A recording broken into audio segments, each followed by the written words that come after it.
अस्सलाम वालेकुम गाइस, आज आपको एक चमड़ा फैक्ट्री विज़िट करवा रहे हैं जहाँ पे चमड़ा तैयार किया जाता है। ये वो चमड़ा पड़ा हुआ है काऊ का, जिसके ऊपर नमक लगाया गया हुआ है।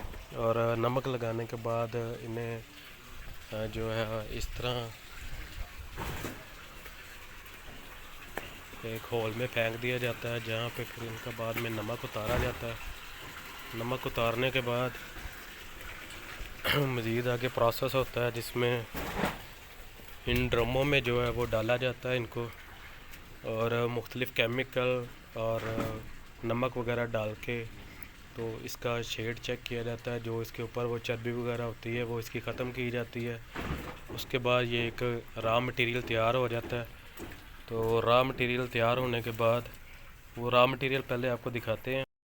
जी, उसके बाद जो है ना बिलू वेट जिसे कहते हैं, ये बिलू चमड़ा जो है वो तैयार हो जाता है रॉ मटेरियल में। इसके बाद आगे मज़ीद जो है ना वो फिनिशिंग के लिए इसके ऊपर प्रोसेस किए जाते हैं। और वो जो जिन ड्रमों में किए जाते हैं वो बहुत बड़े बड़े ड्रम होते हैं। मैं पहले जी, ये वो बड़ा ड्रम है जिनमें ना बाद में बहुत सारी तादाद में जो है वो ये जो चमड़ा है इसको इस इन ड्रमों में डाला जाता है। तो फिर ये ड्रम चलाए जाते हैं। इनके बाद मुख्तलिफ़ केमिकल फिनिशिंग के केमिकल इनमें डाले जाते हैं। और जब चमड़े की फिनिशिंग हो जाती है तो ये इस तरह की, ये देखें, ये कटिंग मशीनें लगी होती हैं।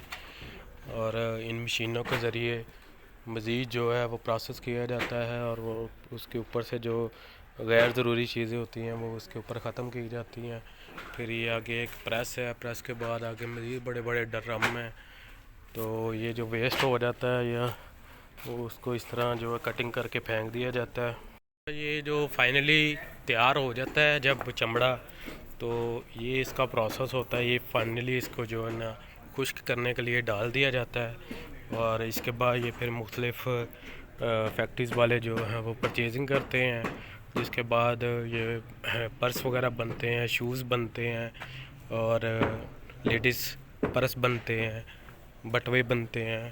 तो इन इन्हीं लेदर को यूज़ करते हुए काफ़ी चीज़ें जो हैं वो लेदर की बनाई जाती हैं, बेल्टें बनाई जाती हैं।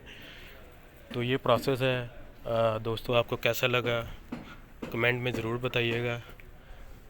Thank you. अल्लाह हाफिज़।